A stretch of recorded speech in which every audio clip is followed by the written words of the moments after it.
Hi, I'm Katie, host of Focus and Flourish podcast. I used to grind nonstop until I figured out how to automate my systems that ended up helping me achieve a 4-day work week. Now I earn more and work less. Want to do the same? Grab my free 6-figure strategy guide, which is the exact blueprint I used to grow my own business to where I am today. Link in the show notes. Are you new here?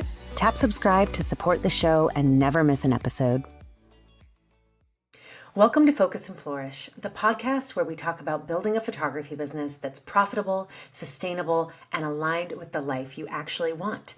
I'm your host, Katie Monroe, photographer, business coach, and founder of Momentum Method. Today's episode is all about a concept that gets overlooked far too often: your business vision, what comes before your goals. And I want to talk about why and a strategy to get you there, even a marketing plan around the vision you have for yourself as a business owner or a photographer. We're also diving into the confidence cycle and what it really takes to show up as your most creative, empowered self in this industry, especially in seasons of burnout, imposter syndrome, economic uncertainty, or comparison. So I'm going to start with vision before goals. Goals without vision are just glorified to-do lists. So often photographers will set big revenue goals or social media goals or think I've got to post here, and booking goals, I'm going to book X amount of shoots this year, but they don't really stop and ask, what do I want my life to look like? Why do I want this? What do I want outside of this career or this side hustle or this job, right? So your vision is the why behind every strategic decision that you make, right? So it's rooted in your values, your ideal lifestyle, and the impact you want your business to have, not just your income or how much you're making or where you're shooting. This is bigger than that. So when we align our businesses with our core values and what we really want in our lives, for example, like having children or wanting to become a homeowner or, XYZ, it acts as our compass, so to speak. So here's the thing. If you don't have a clear vision for your life and business, you can't be intentional about your goals. So you'll end up building a business that looks really good on the outside, but it doesn't feel good on the inside. And so an exercise that I often lead my students through and we work on in Momentum Method is to actually really sit down and reflect on some of these questions and just do a free write. Do a free write on your phone notes or your journal or piece of paper or even like a audio file, whatever works for you where you won't get stuck actually taking action. So I want you to pause while I'm asking these questions and actually think about them in relationship to yourself as a creative business owner and what you want outside of that, both at the same time. So ask yourself, what do I want to be in 5 years? What do I want to be in 5 years? And number 2 is, what do I want to do in 5 years?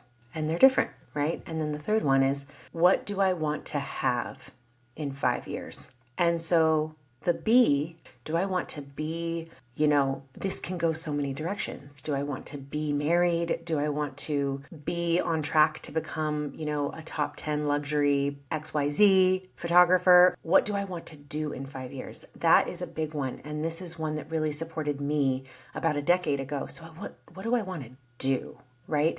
And building a business takes time. So if you're in, the first 5 years, you might say, okay, I'm going to really niche down.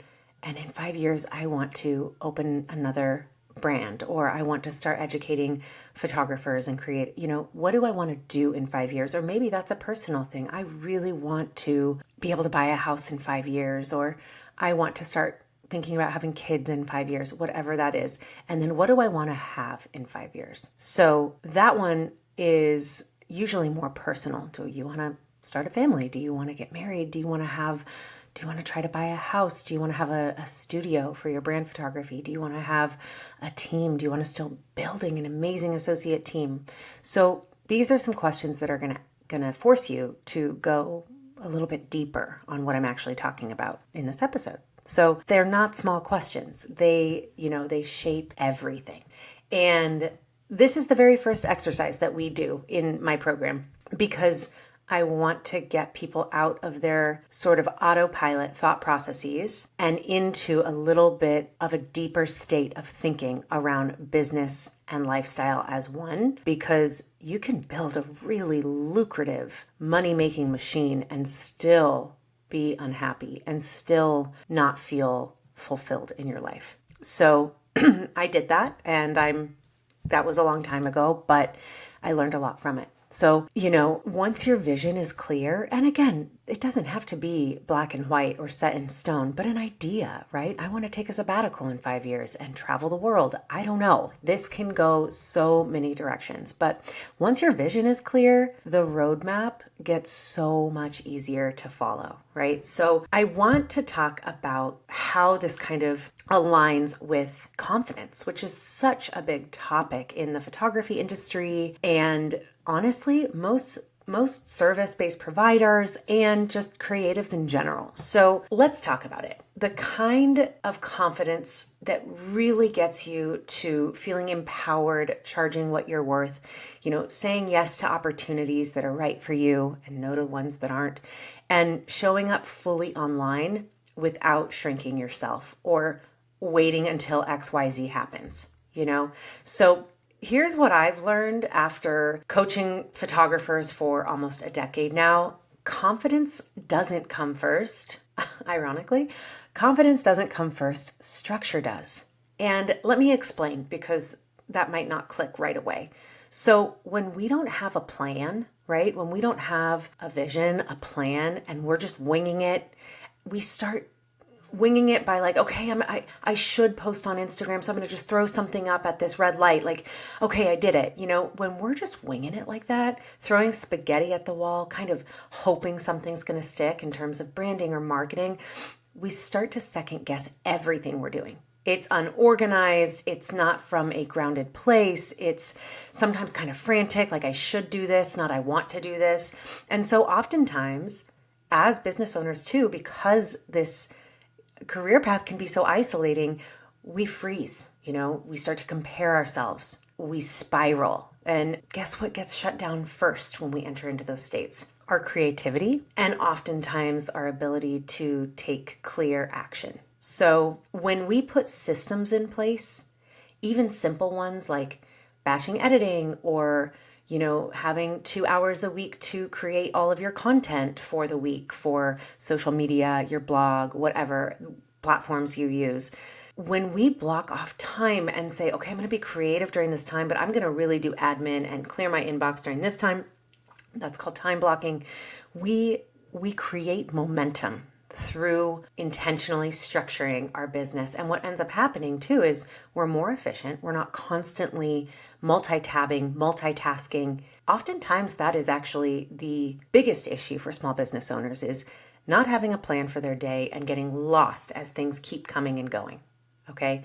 So when we put these systems in place, it can start with a small accountability system. It can start with automating your calendar. I mean, there's so many ways to get started here. I'm here to help you guys with this.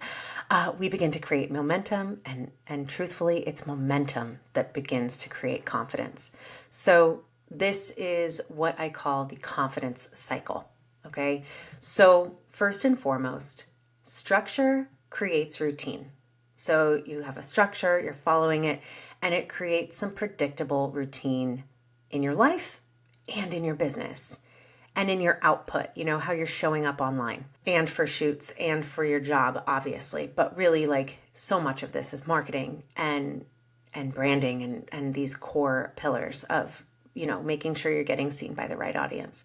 So it's structure that creates routine. That is part one of the confidence cycle.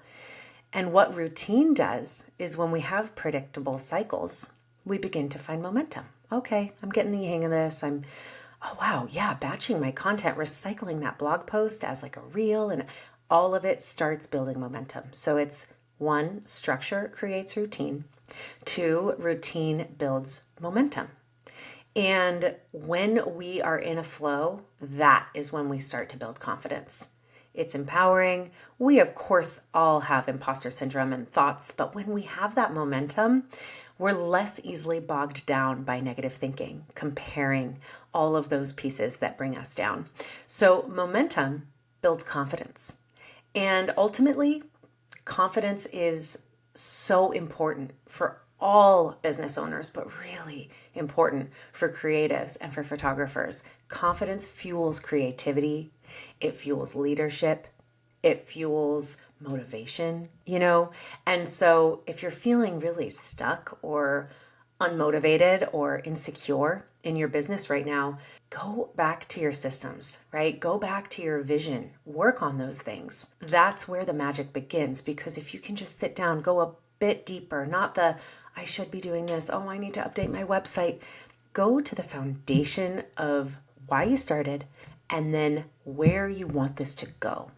Some people might have a 9-to-5 and love photography, and they know that they don't want to go full time. This is a great example. Okay, great. So how do you want this to show up in your life? What do you want it to look like? What's your vision? And then some people might have a 9-to-5 and be like, get me out of here. I want to be a full-time photographer. I want to be a full-time, business owner. So this is what I mean about going in, asking yourself those questions. So, getting those things dialed can be so empowering. I recommend, if audio is better for you, simply turning on a voice memo if you have an iPhone, or just doing an audio recording and then you get the transcript and throw it into a Google Doc. Get started with something. So I know this is a strong episode, and okay, we're talking about topics that might pull some heartstrings for some people, but this is also educational because it's grounded in real experience. So I do want to leave you with a bit of behind the scenes around my own journey. So in 2015, when I expanded my team, I had a little studio in Oakland, and it was incredible. I mean, I didn't take it for granted, but now looking back 10 years later, I did take it for granted, because we had a view of San Francisco. It was affordable. It was all these things. And it was a working space where my assistants came and we blasted music, we edited, we worked together, we reviewed things. It was incredible, and it helped me be a better leader. So when I did expand my team and we got in the flow, I realized that I was no longer just building a photography business. I had already done that in the, 7 years prior to that. I'd built a photography business, but I was building a life that was intertwined with my business. I loved going to the studio. It was my sanctuary. It was beautiful. It was such a special part of me. And so that's when I was like, oh my gosh, okay. And my partner, Nate, who is now my husband, at the time we were not married, he went to grad school, and I was kind of like, okay, he's going to be in this grad program. I'm building this business. We're not going to see each other. Okay, what do I want for me? And that's when I sought out some support from some female business owners I really looked up to. I would call it mentorship in reflection now. And that's when I sat down and I wrote a business plan. And it was a 10-year plan because I wanted to think really big. And that's almost funny to me that it's, 2025 right now. But I started small. What I wanted to, I did a 2-year plan and expanded to 5 and 10. And so when I did this, and it wasn't like in a spreadsheet or some formal document, I just sat down and started writing and drawing and kind of going for it. So I wrote down everything that I wanted. And I mean everything, not just as a business owner or just as a woman. I wanted to get married. I knew I wanted to be a mom very young. I knew I wanted to have kids. I've always wanted 2 kids, right? So I wrote all of this. I wanted to be a homeowner, which felt really hard. I wanted to create incredible work. I also was very already just so inspired by working with women and having a female-owned business and a female team. I knew I wanted to expand the team, started writing all of these things down, and then ultimately, I kind of already felt slight burnout as a wedding photographer. So I started writing okay, if I have every system in place to get this business dialed and really automated, then I want to open a separate brand. And I ultimately ended with that I wanted to coach and mentor photographers. And the craziest part is I did all those things. I don't think it always works out that way, but I did feel like I got very clear on my vision in my 20s. and it really helped catapult me forward. So I really knew what I wanted young, and not everyone does. So that was kind of my story. But ultimately, this journal entry went to a Google Doc, which then became my compass. It helped me grow intentionally. It helped me say yes to brand photography when we were fully booked with weddings. It helped me step into coaching organically, joining Tuesdays Together in San Francisco and being a public speaker for free and just starting to test those waters out. And it didn't feel like there was pressure or metrics there. It was just very experimental and feeling things out while running the photography business. So I just wanted to share. This is so powerful. And, what do you want your business to make possible for your life? So I'm going to wrap it there, but I do want to, leave you guys with a resource. So creating a balance between your work and personal life are definitely achieved kind of over time and figuring it out. But a big thing that can be hard in the beginning is positive self-talk. Really working on that positive growth mindset sometimes can feel daunting, right? Especially if you're just starting. So in the show notes, you can download a free PDF that I made. It's 20 affirmations for creative business owners. And these are the mindset shifts that I leaned on when I really needed to build momentum, or even in the past few years after getting back from maternity leave and okay, this feels hard. Okay, I'm going to pull out my affirmations. And so these will help you stay grounded and confident as you fine tune your vision and map out, your next steps. So you don't need to have it all figured out today. You just need to take one step forward. So if that step is writing your vision, amazing. If that step is downloading the positive affirmations, great. And if this episode lit a fire in you, Momentum Method was made for you. It's where we combine mindset, systems, branding, marketing all into one high-touch group coaching program, 6 months long, really intentional, really personal. And this is geared towards the photographer that is ready to scale sustainably, right? Who's really ready to create something that's not so dependent on them and lucrative and really sustainable for the long haul. So anyways, if you loved this episode, share it with a photographer friend or, leave a quick review. It helps us spread the word to support more creatives like you. And you can find all of these resources in the show notes. And until next time, remember, vision becomes before goals. Vision becomes before goals. All right, everyone. It was so great to have you here today, and I'll talk to you soon. I really don't want you to miss out on future episodes of Focus and Flourish. When you subscribe or follow this podcast on your favorite listening app, you'll be the first to know when new episodes are released. You'll never lose your place in an episode if you need to leave early. So go on, join and subscribe to the community that's committed to working smarter, not harder. Let's scale together.